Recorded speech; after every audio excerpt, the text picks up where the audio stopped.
غیبت ورډام ډیره غټه او داسې تعلق یې سره جبه سره دی کنه خپل سره دی کنه ها دا ډیره غټه او په دې کې لکه ته د چا سپک وې ته یو سړی سپک کې او ځان په درون کې یا ځان درون کې خو دې بل چا سره راست او هغه سپک کې رد بد او رسي ویره دې بسو نو تاسو وکړه داغه خو د نیکی سیوا د ګناهونه دی ورلکه ځان له دې حسد او کینې او بغض باندې ځان ته برباد زړه دی وخوړل او بیا چې کله دا چاته دی ویل او هغه ته ورسوله نو ستاسو سره وجه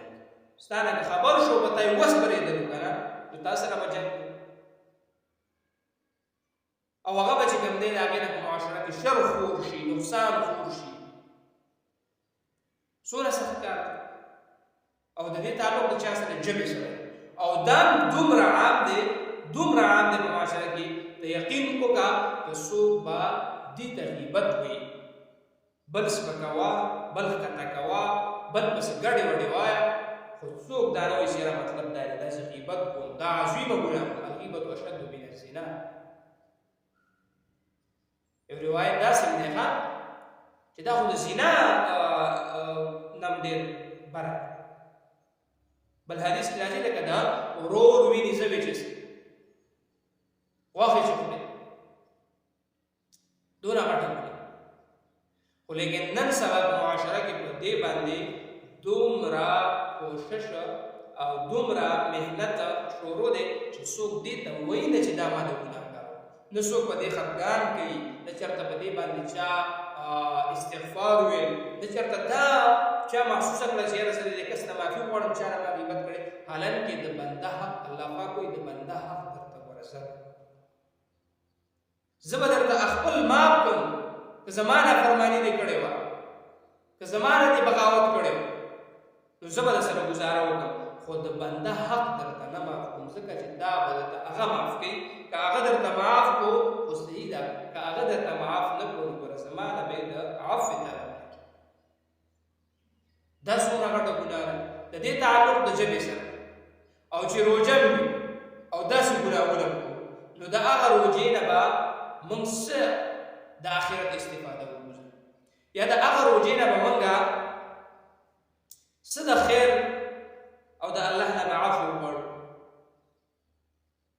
ځکه زما عزتمندو څنګه چې په روژه کې تا ته هر یو عمل دا یو پر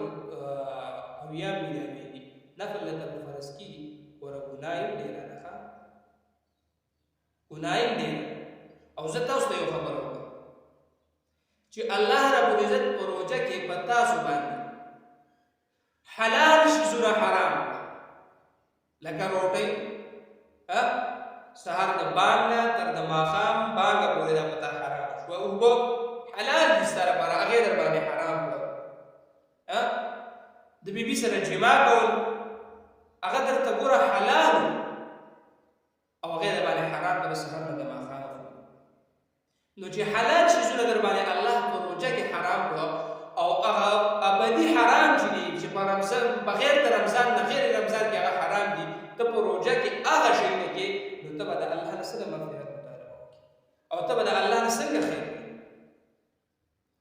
چې هغه په تا باندې ټول کال لکه ستا په ژوند کې به تا باندې لکه دروغ شو حسد شو کینه شو غیبت شو دا په تا باندې ټول عمر چې کوم دی حرام دي او ته په روژه کې هغه ګناه کوې حالانکې په روژه کې خو په تا باندې هغه حلال شیزونه الله د سهار نه تر ماښامه پورې حراموي وایي دا مه کوه